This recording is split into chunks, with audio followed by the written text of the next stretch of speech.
We're back in the shop for another video. This actually has to do with woodworking and stuff, so maybe you'll learn something this time, I don't know. But it's come to my attention there's something that needs to be invented that's not been invented.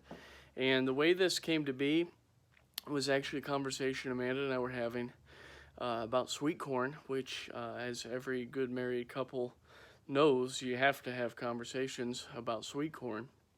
And I don't know what it is about this stuff, but they really get excited about stuff. I mean, you've probably, unless it's just my family is weird, which, you know, anyway, people are like, that guy's got really good sweet corn, or no, don't get any from that guy, it's not real good, or he's overpriced. And it's like, I don't know, there's like a whole networking thing out there of who's got the good corn and who doesn't. But anyway, so we're talking about this. She's like, I'm gonna make some for dinner. This guy's got really good corn. And anyway, I was like not nearly as excited about it as she wanted me to be.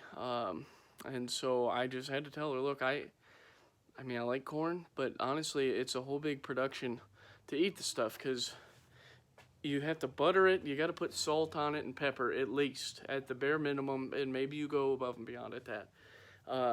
You know, but your hands are getting all messy, and it's this whole big thing. You ruin an entire stick of butter. I mean, you've heard this before. You got any of that corn butter? And if you don't know what that is, that's the stick of butter you keep around your house in the summertime. That it's a nice long thing, but then it's like curved out in the middle from everybody rolling their butter on it, you know. And in this day and age, I was trying not to do a video mentioning this, but with the coronavirus, you think about all those fingers touching in the corn with the butter and the salts getting in there and stuff, and it's just a whole big thing. I was like, honestly, it's a lot of work to eat corn. And she's like, well, why don't you make something? And I was like, well, like any good husband, I was like, why don't you make something? And so later that evening, while I was icing my cheek, I was thinking, you know, I could make something. And so that's what we're here to talk about today. We're going to call this the corn cobber, and I'm going to show it to you here. It's pretty simple. There's one of these, and then there's one of these. And I know that not all 2 ears of corn are created equal, so that's why there's no centerpiece. So you can, you know, do like one of these deals, depending on if you got like little baby ears, or you cut them in half, or, you know, the bigger size stuff that they, you know, you're like, why are they serving this? They should enter this in the fair somewhere to see if they could win something. But anyway, so we're gonna talk about it here for just a minute, and show you what we got. So there's, like I just showed you, there's a couple things. You've got these, which if you're like, man, I can't make that, that's got all kinds of angles and stuff. Think of it like this. Think of it like a plus sign, and then you cut these on there so it sits, and then you put a little base on there. I used poplar, and because I had it here. But you can, if you're looking for something to upgrade on, you're like, I'm gonna make these for my wife, and she's been real good to me this year. I'm going to do it in walnut, or so you can do, you know, whatever you want. I just use poplar. It's got 2 pieces here and a base at the bottom for your woodworkers. This is a lap joint in here that we cut, so you can look that up, how to make those. But you're going to have to use some chisels, probably, unless you have like a dado blade set and stuff. But anyway, so you've got 2 of these, because it's not going to work real good if you just have one, and you'll see why in a minute. And then you've got to have some of these skewers. See that? There's a point there in the end, and that end doesn't have a point. We're going to talk about that here in a second. But you can get like 100 of these for like $3. And again, if you're looking for another upgrade, you know, if business has been good this year, you could get stainless steel skewers and probably reuse them. But I'm using these because they were easy. But so the first thing you got to do, because the skewers, they only give you 1 point, and that's, you could probably try and stuff this, stubby end into the end of the corn, but it's probably, I don't know, probably gonna be working a lot. So first things first, after you get these X pieces made, we're gonna go over to one of our most used tools in the shop, and that's the pencil sharpener. All right, so we're over here at the pencil sharpener, and I'm gonna show you that in just a second. But one thing I forgot to mention, I'm not a doctor. Most of you, if you've met me before, are like, yeah, he's not a doctor for sure. But I don't know how much graphite a person can take into their system before it's harmful.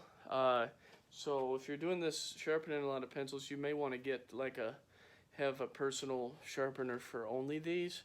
Probably a little graphite's okay. Again, not a doctor. But you're also going to be sticking these in the corn, so I don't know that it's not like you're eating raw graphite. But anyway, let me adjust you here, and so you can see. Now this is made for pencils, because it's called a pencil sharpener, so it's not necessarily going to like this real great because it's real skinny, but you can get you a little point on there anyway. It doesn't have to be much, We're just looking for.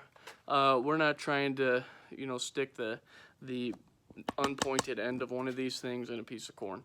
And then the next thing you do is real precise for a woodworker, especially, is you're gonna find the middle part, and then you're just gonna do like one of these, and there you go. And now you have two.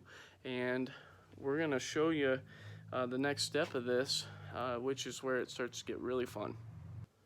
All right, so you have your piece of corn here, and I would actually recommend maybe doing this before you cook these, because this is probably going to be hot because it just came out of hot water. But you're going to take these skewers. You're going to put one in the end here, stick it in there a decent ways, and then you're going to put this other one in this other end here, and get you in there a little bit. You can kind of push.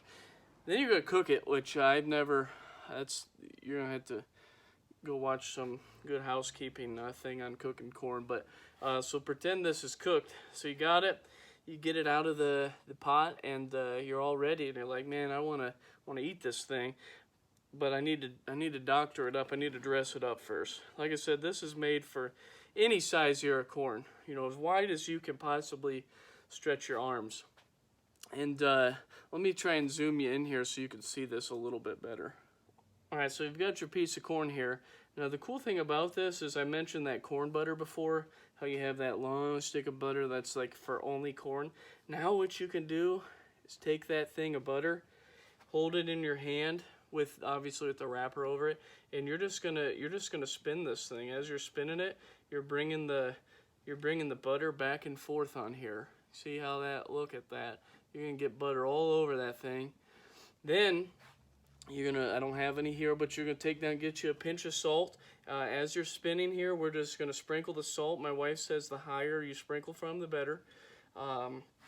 So you're gonna do that. You can put your pepper, whatever else you want, and it's just as simple as spinning, just like this. Then when you're done, if you want to, you probably want to hold a little closer into it. You could eat it off of these, or you could pull these out and eat it separate. I'm not going to tell you how to eat your corn, so you can do that on your own, but this is the corn cobber. So there you have it. There's the corn cobber as made by Westcott Woodworks.